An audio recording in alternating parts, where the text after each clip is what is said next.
আমি আবারও খুব শক্তভাবে বলছি, আগামী 12 তারিখে বাংলাদেশে কোনো নির্বাচন হবে না।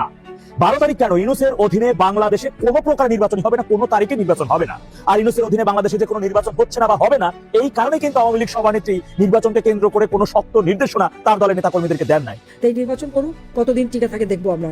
এক মাঘে শীত যায় না, কাজে এটা মাথায় রাখতে হবে। দিন ফিরে আসবে, ওই অত্যাচারের দিন বেশি দিন থাকে না। নিরপেক্ষ তত্ত্বাবধায়ক সরকার ছাড়া সুষ্ঠু নির্বাচন সম্ভব নয়।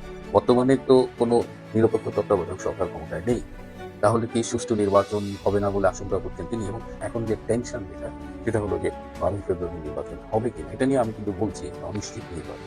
মার্কিন রাষ্ট্রদূত বাংলাদেশের রাজনৈতিক অঙ্গনে মূল যে বার্তাটা নিয়ে আসতে চাইছেন সেটা হচ্ছে যে একটা অন্তর্ভুক্তিমূলক স্থিতিশীল পরিবেশ সৃষ্টি করা যায় কিনা।